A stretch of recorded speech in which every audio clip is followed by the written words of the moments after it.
And you're now listening to Talking Famous.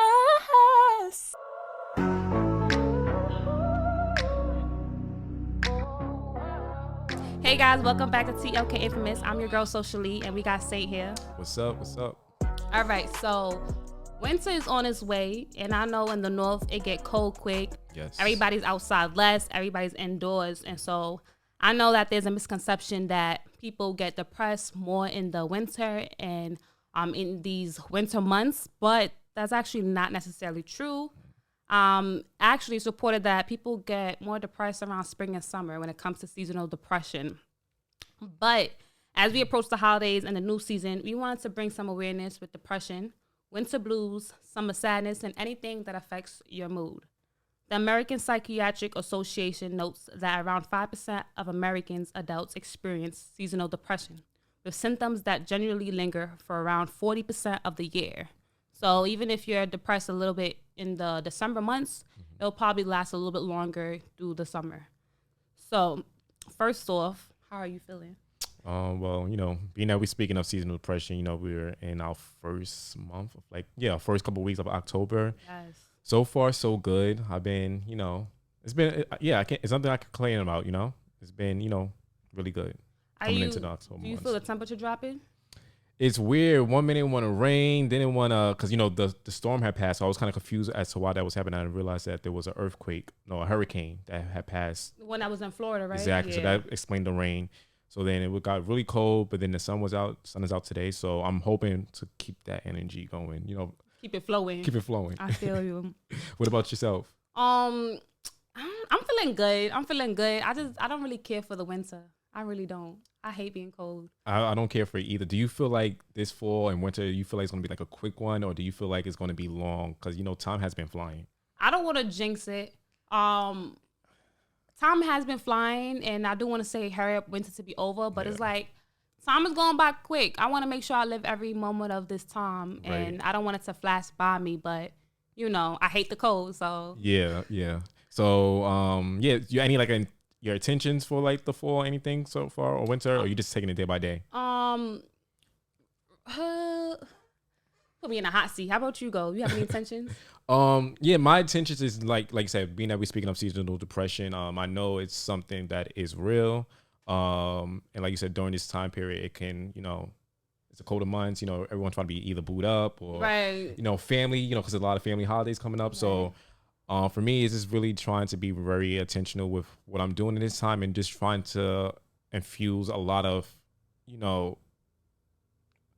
self-care. Self-care, Just like trying to bring joy within the 4 months, I think sometimes we just associate joy with the summer and then we forget to like infuse that into the fall. And that's where, it is a time to rest and to reset, but also like still have a good time. I agree. And I think that's so true because I feel like a lot of people wait until the beginning of a new year. Yeah. But if you're able to do everything you want before the year's over, then that means you're really setting yourself up to start a new year in good grace. So exactly. Definitely, I think I have the same intention of just, self-care, prioritizing time and relationships. Yep. And a rock star fall. You want to say that? Yeah, exactly.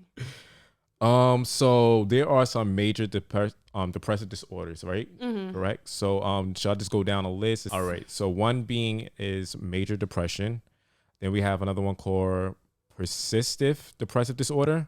Dysomnia. So basically, it's defined as a low mood occurring for at least 2 years, along with at least 2 symptoms of depression. We also have bipolar disorder, a disorder associated with episodes of mood swings, ranging from depressive lows to manic highs. And then we have seasonal affective disorder as well as psychotic depression. Some people have severe clinical depression, which will also experience like hallucination and delusional thinking.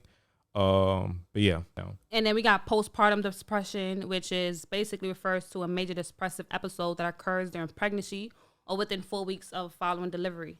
Postpartum depression refers to an episode of major depression that begins within the first 4 weeks after delivery. So I never knew that there was 2 different types of postpartum. There's peripartum before the pregnancy and postpartum. Now the postpartum depression, men can experience that too. And I know, of course, like you're carrying a whole child and you have a lot of hormones that are changing, but men is also they have this new baby on the way, so it also affects their lifestyle. Also, it also affects how they be there for you as well. So they do have they can go through postpartum depression. So we have premenstrual dysphoric disorder. And you ladies, I know y'all heard of premenstrual, so it's very similar to like PMS and some of those mood swings when it comes to hormonal changes. Yeah. But PMDD, which is the premenstrual dysphoric disorder, is a much more severe of premenstrual syndrome. So it may affect women of childbearing age much more. It's a severe and chronic medical condition that needs attention and treatment. And lifestyle changes and sometimes medicines can help manage symptoms. Last but not least, the 8th one, we have situational depression, which is a short-term, stress-related type of depression. It can develop after the experience of traumatic event or series of events. Situational depression is a type of adjustment disorder. It can make it hard for you to adjust to everyday life following a traumatic event. It's also known as reactive depression. I think out of all the depressions, the one I probably experienced is like situational depression, which is like, I think that's the most common for a lot of people if they aren't experiencing any of these. Yeah. So that's interesting because we just listed 8 type of depressions, and I feel like a lot of people that whether feel sad or they feel depressed, they just feel like it's just a depression, and they don't really. I don't want to say they don't really, but it's hard trying to navigate or even assess yourself because you're not a doctor. But hopefully, with this information and these 8 different type of depression moods, you can kind of figure out which one kind of falls along your symptoms. Because that will also help you to come up with solutions for these problems. Now, how do you go about research when it comes to just trying to understand yourself? And that's it, in the event that you're not speaking to a therapist or a doctor. How do you assess yourself? Yeah, so that's crazy. That's what I've been doing like a lot lately because I don't have therapy. Therapy is costly, and I've have a good solid group of friends who I could turn to. But I'm also learning, how to deal with things a little bit in a different way because your friends can't always be there for you in the way that you want them to be. Right. So for me, I mean, it goes back to like just doing like a lot of reading. Like if I'm having trouble like for example like letting go, then I'll probably look for things that pertain to that, maybe YouTube videos or maybe like books that speak to that message. If I have issues with I'm a very emotional person, and so it's like, how can I think it's a power in that, but it's like, how can I navigate my emotions better? How can I be a little bit more, I can't say control, but just be more mindful about how I allow my emotions to like work for me. Right. So I feel like when it comes to the issue, you have to pinpoint what it is, and what are the things that kind of like triggering you. And then from there, like I said, if you can't go to therapy, for me also, I got a coloring book, little things like that. Just try to put yourself in position to like be more present and just surround yourself with like good people. Do you feel like when it comes to Google searching, do you feel like sometimes people can be misled by a Google search? So now they're assessing themselves and that's not even what they may have or that correlates to what they're going through, but now they're living their life off this one Google search. That's definitely like a difficulty. Like I think we all have done that. You go down the rabbit hole of like, not even when it comes to depression, but just like anything. Like you just look up some shit, like you could get some type of thing on your arm, and then you just start. Now you think you got skin cancer when you just had a pimple, Exactly. Which is kind of, like I said, it's unfortunate because a lot of times we don't have the tools and the resources. Like we don't have access to going to therapy because of maybe like your insurance issues or whatever.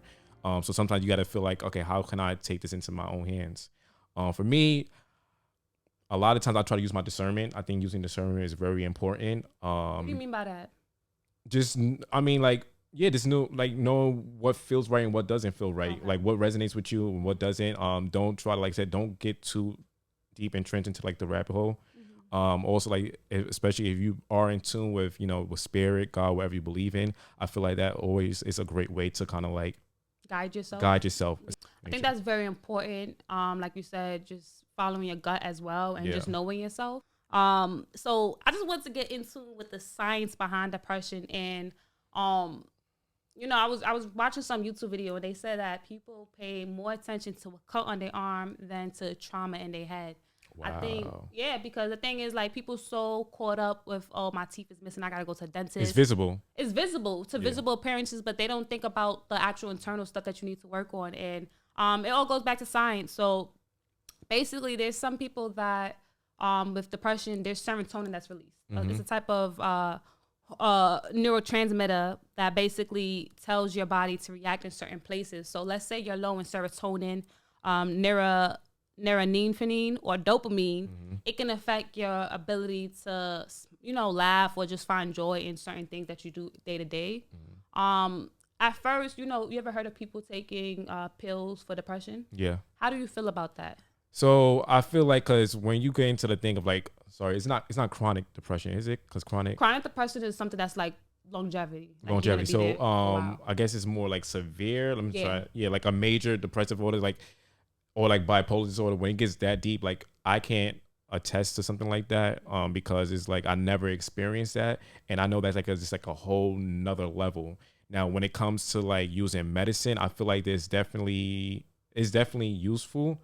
But the industry itself is kind of like fucked. Like, a lot of times they are, getting people hooked onto it. So I feel like, I will always say like trying to find holistic routes. I feel like that's another thing that we need to tap into, more holistic spiritual routes, rather than like the Western way of doing things, because there are better alternatives. It's not like showcased. What would you recommend as a holistic route, or like, do you know any holistic routes? I can't. But like, like someone like I don't know, but like I'm trying to think equivalent type to health, like with like Dr. CB. That's like the most popular person I could think of. But Dr. Sebi. I'm sure there are like people who are specialized in a holistic way of dealing with like depression. Yeah, I would rather that. The holistic route could be stuff like eating, working out, or even shrooms. Like people see when you say stuff like that, people get a little off-putted like by that. Like it's like when you it's a natural remedy made from earth, psychedelic. When you go into like I said, but it's crazy because people are so pro pharmaceutical drugs, but when you start talking about like weed and all this extra or shrooms, they be like, nah, I'm not. Yeah, and I feel like it's like there are really like exhibits. Not exhibits, but like I guess retreats where you can go to like clear your mind. It'll give you shrooms, and it's like they'll navigate you through the process and try to get through. It's like it's very intentional. So I think like if you go that route, you got to make sure it's like in an intentional environment. The only thing I would say is that even with the regular medicine or prescription that they give you for depression, basically it's neurotransmitters that are going between nerves. So basically it's a receptor that is basically trying to obtain this neurotransmitter to give your brain the directions that it needs to. But receptors can get used to certain stuff. Yeah. Where receptors are no longer doing what it needs to be done because now it's just doing it repeatedly. Same thing with weed. If you smoke weed probably for like 3 months straight, you'll probably see a difference in your mood. You'll probably feel a little more like calm, melancholic. But if you smoke weed so often, your body starts getting used to it. So the weed is not going to do the same thing it did as it did before. I'm not saying your weed is trash. I'm not saying that at all. I'm just saying that once your body get used to a certain rhythm, you won't see the impact as you did when you first took that hit. I think a lot of times the goal is to like not become dependent on the drug, but like use the drug as a way to, well, I don't want to say drug, but use the remedy to heal you. Yes. Exactly. So it's supposed to be an ending result. But like I said, I keep it wrong. Like I said, I don't want nobody who got like, severe depression to be like, so hooked on weed. Yeah. And then just to put this out there, weed, I keep saying weed at a younger age, it does impact your brain cells and the way you develop. I know a lot of friends who are like severely depressed and they don't correlate that with them smoking weed. I can even look back with me, like I started off young smoking weed and I didn't realize, like I was like, damn, I was really depressed in that time. I was dealing with some type of depression, but I didn't really know it, looking at hindsight. I'm like, damn, I was like, it's nothing with drinking and smoking, having a good time. But I was like, damn, I remember just going to school, even though it was only like 3 hits. I wasn't smoking like, I know niggas who was like blowing down, but I just remember just like going to school and feel like, hey, let me get a hit so I can get through the day.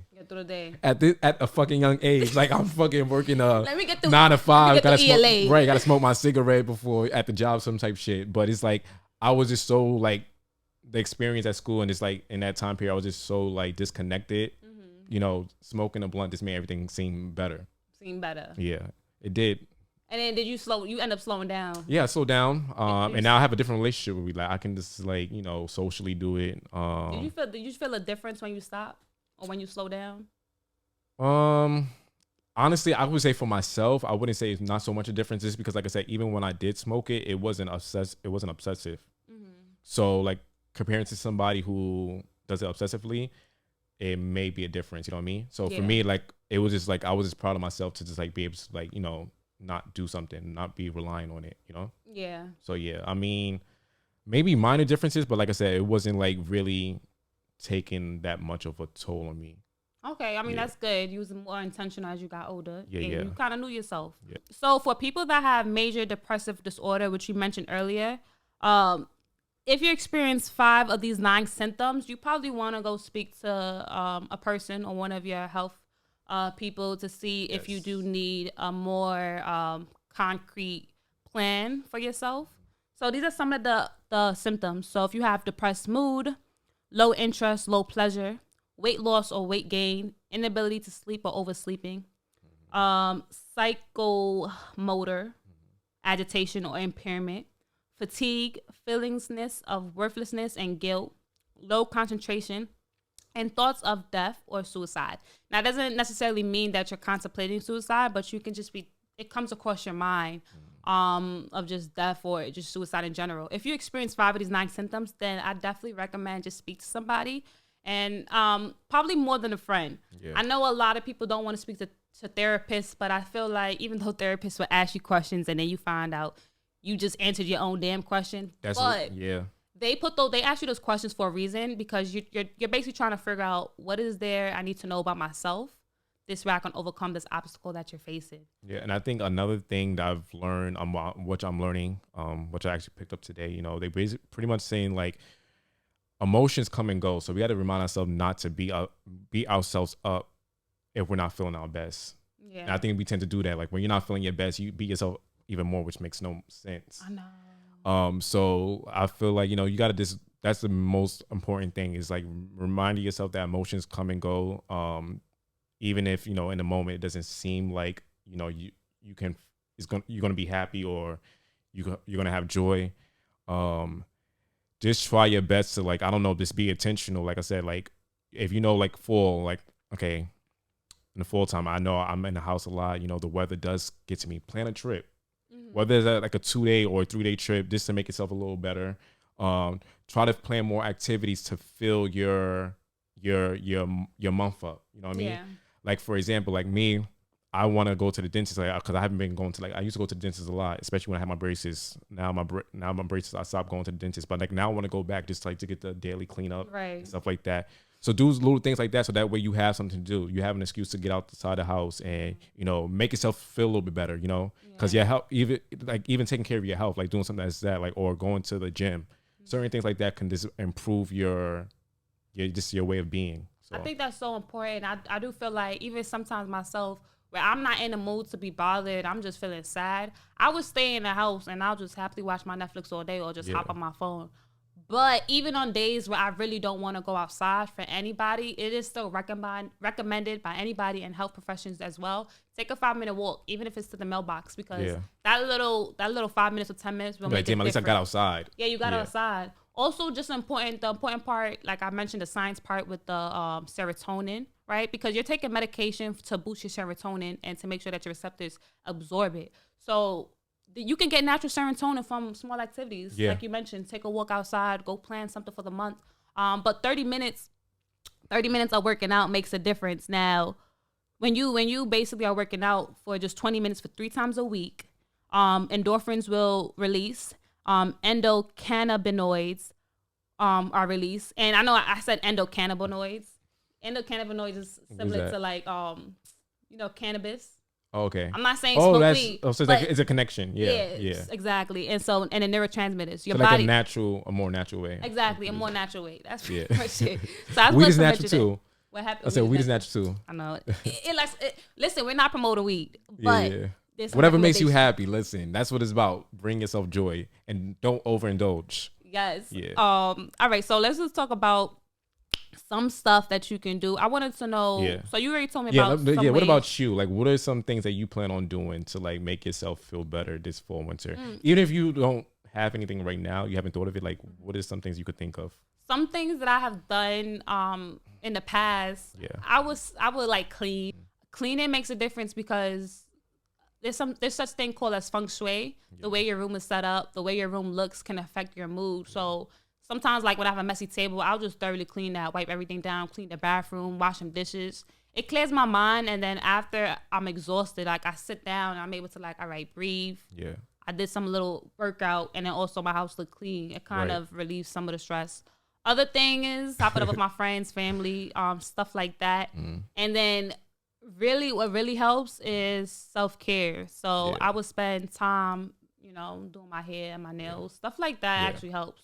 What is one thing new that I'll give you one thing new that I'll plan on doing this to help improve your mood. Yeah, this improvement. This self-improvement. I think that's another thing too. Like, you know, you can make your month about like this time about self-improvement. So what can you do to, you know, do something that makes you feel good, you know? So something that, and I think that's also, you got to challenge yourself. So for me, like, so challenge yourself to like just be better. You know, that can be something that can like, that's like a goal that can like help foster your growth. Yeah, through this month. I have one. I actually have one because I'm so bad at it. So what I'm really working on every day is saying something positive. And at first, when people was like, "Oh, you can't talk bad," that negative stuff goes in the air. I always thought that I had to say it to myself out loud, right. Which was kind of weird to me, but you get used to it. Now it's not even just about saying it out loud. It's just making sure that if I'm thinking negative, I'm thinking a positive thought. Right. And you know, replacing it. Yeah, and you know, thoughts, I always felt like you can't really control your thoughts. Thoughts is gonna come on your head. Like sometimes I'll think negative. I walk down the block, I'm like, oh, I hope I don't get robbed. Right. As soon as I say that in my head, I gotta think, all right, I'm not gonna get robbed. God is gonna get me there safely. That's how I've been trying so hard. And it's so hard to do that. But over time, when your body gets so used and your mind gets so conditioned to think of positive, eventually it will affect you. And they say that allegedly you have to do it for 20 days for it to work. So I think it's going to take more than 20 days. We gonna see. See. Even like negative thoughts like just about yourself, but also I hate like having negative thoughts about people. Like it don't be intentional. It's just like shit that be like, shit just be passing through your head. And sometimes it'd be like, yo, damn, why would I even think that? Am I the only one? No, you're not the only one. Okay, all right. That's what I'm. But you know what? Don't feel bad unless you don't act on it. Yeah, I'm learning. Like I said, like I think it's just like a lot of conditioning. Like, you know, especially like through growing up. You know, whether it's bullying or just like a lot of negativity is being thrown at you. So you just become a person who's like, it becomes a kind of like a natural thing, I would say. Yeah. You know, so like sometimes it does feel hard. Like how can I, not that I'm entirely always like thinking negatively, but like how can I shift myself to a focus where I can solely just be a positive light? And sometimes I question is that even possible? Like just to be positive 24/8. It is possible, and the best way, if you guys want to learn more about it, is deprogramming. I think a lot of times we get programmed into have this conception about something that we see off first sight. And a lot of time it could be from media, from your family or friends. Like you said, because that's my goal. Yeah, like I just want to be a pure spirit. Like, don't you? That's a good goal, but that's what I'm saying. You gotta deprogram yourself, and you just gotta practice it. As long as we both stay habitual, we're gonna get there. Okay, so my one thing before we move on, my one thing is I either want to take, because you know we come from performance arts background, right? And you know I didn't. At least I'm talking for myself. I did not take that shit seriously. But us coming into like this, you know, I know we're gonna have like more opportunities. So I just want to be better. Like just prepare myself for all the opportunities, but I definitely want to either get back into like probably take like an improv class or an acting class, or even do like voiceover. Ooh. Yeah, because you know going into watching the thing, the what's the show? The thing called Intergalactic. Okay. Yeah, definitely this kind of like explore my mind into like animation, but also this being on a podcast. You know, your voice is your weapon, so it's like. I would love to like, you know, channel that more and also like probably do more speech classes just so I can get a little bit more better with that. Me too. High five. We out? Oh, we out. All right, cool. Oh, wait, there's one question I was going to ask, and I feel like it's a very important question. So what are some ways you can help other people? And I feel like, you know, we have a lot of friends, we have a lot of family, even coworkers sometimes, and you want to find the best way to help them. In some cases, you may feel helpless. In some cases, like, I already tried, this person not letting me in. Fuck this shit. Or sometimes you end up blaming yourself, like, damn, I wish I could be there for that person. What are some ways that you can help other people cope? And what are some ways that worked for you? Like, what can you recommend? Well, one thing I'm learning is you can't help people who don't want help. Because I'm a very helpful person. I love to help, and I think also if you are that type of person who has genuine intentions and you want to look out for people, you could drive yourself crazy trying to help somebody who don't want your fucking help. Right. So I'm learning like how to channel that, like, pull back from certain people. Like, okay, you could do bad all by yourself, so I'm gonna let you rock. But for the people who do want your help, for me, like I said, I'm learning this, like, sometimes, learning to ask people, like, hey, do you want me to listen to you or do you want my advice? That's an important thing, because sometimes, you're giving people advice and they don't want it, or they're taking it, but they're listening to it, but they're not really taking it. And then you get mad at them for not taking it. But at the end of the day, did they even ask for your advice? They just probably wanted you to listen to them. So I'm learning how to be better with that. And also, like, I'm also always open to, like, just taking a friend out. A lot of times people don't want to go out, though. I'm finding like my friends are kind of like boring. I'd be ready to go outside, but yeah, either that, like I said, being a listening ear, or like, pulling people out, like, like, yo, let's go out and do this today. But you also, like I said, your friends gonna have to want to go out. So that's so important, because I think I found myself caught up about always offering advice, because I don't want to be like, it's a natural thing. I'm gonna listen to you, but I don't want to just be like, damn, that's tough. Like, but that's why I'm learning to ask, like, do you want to listen? You want advice? Right. Yeah. And so that's a really, really good advice, and I recommend you guys to like ask that. Also, in some cases, I know some people that don't want to answer at all. Yeah. They just want to know that they're checked up on. So a lot of times, if you just hit them up, even if you don't get a response, don't take it personal. I'm not gonna lie, I'm a person that don't like to waste time and energy, and definitely if I'm invested in you, I want to make sure that you are feeling this energy too. So if I'm asking like, hey, is everything okay? What can I do? And I'm not getting no responses, let it be. Let that person internalize that you're trying to help them, and let them take it from there. You can't force anybody else to want to be helped. And then you can't also feel guilty nor shame the other person for not wanting to help. I think sometimes you have to have patience. And then also sometimes, like you said, you got to let people be where they're at. And then hopefully they'll find the pieces by themselves. But the only thing you can do is just offer a helping hand. You can't expect people to take that helping hand. And I think that's just something so important. So in the event that you see somebody post on Instagram, even if you don't know them, honestly, send them a text like, yo, is everything okay? I'm sending my prayers, because... Or send them like the star emoji with the hand sign. I mean, emoji's always good, but some words will be better. I'm just saying, if you don't know them, like, you may, if you don't feel comfortable, like, just pin the heart in the praise sign. And I know you guys think of like, okay, like what emoji or heart thing gonna do, but I've had like times when I'm in my bag or whatever, I had random people just send me emojis. Especially when, if it's coming from a random person, that means a lot. Right. Like, sis, I don't know you. Right. Just real quick, like you said, we're going to go over some of the stuff that you can do. You mentioned a lot of them. Stay in touch with some of your friends. Try to socialize. Keep in touch with friends and family when you are feeling low. Face your fears. See? Oh, that's a good one. Don't drink too much alcohol. I know that Henny, that do say feels good right then and there, but honestly, you just end up feeling worse afterwards. Yeah, even when especially too, when you have activities, like, and you want to go out, don't make those exclusively like tied to like drinking, smoking, doing drugs. Try to find things that you can do just out of like pure fun of like with yourself, Right. Do some cartwheels on the street. Yeah. Listen, tap into childhood. Right. Yeah. Get in touch with your inner child. Try to eat a healthy diet. Now, going back to science, literally what you eat will make a big difference. And I know you guys been seeing social media about this low vibrational food and all this stuff and stuff. Well, no, definitely. Yeah. She had the right idea, the wrong messenger, right idea. Because her plate was definitely low vibration. You talking about City Girl? Huh? Who was it? Miami? No, well, she copied the girl Stormy. That was you didn't see. Deserve better than that. That's low vibration. And you took it. I would have been like, I'm playing like that. That's a good way. This is serious about shit. Yeah, because there's a lot of people that just let people give them what they want them to have, and they accept it. And Storm is teaching me right now. Yeah. Coach Storm is teaching me don't accept what the original. Oh, no. Yeah, so it was like, yeah. I'll probably put a little clip in there. Have a routine. Last but not least, the routine is important.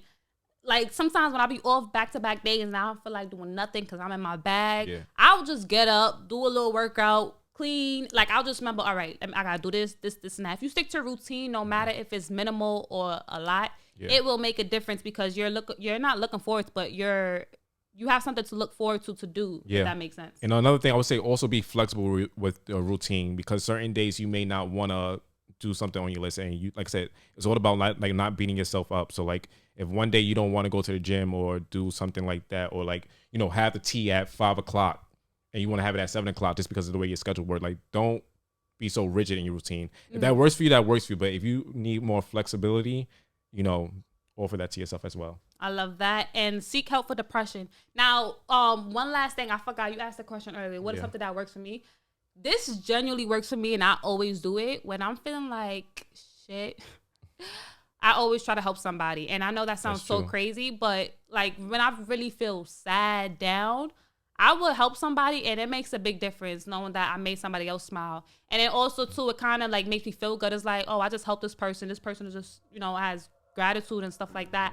You know, that's something that makes me smile, that I help somebody, even if my problems or obstacles that are troubling me. Yeah, I also know that there's other people who are going through things as well. Exactly. And if I can make their life a difference, it's full circle. I'm not expecting anything to come back to me, but knowing that I was able to do that for that person, it makes a difference in my mood. Nice. So yeah, you want to close this out? I mean that's the best way to end it off. But we want to say thank you guys for watching. Be sure to follow us on Instagram, TikTok, Twitter, all that. As you know, we're closing out. So we got Saint, you got Social Lee. Peace. See you guys next week. Peace.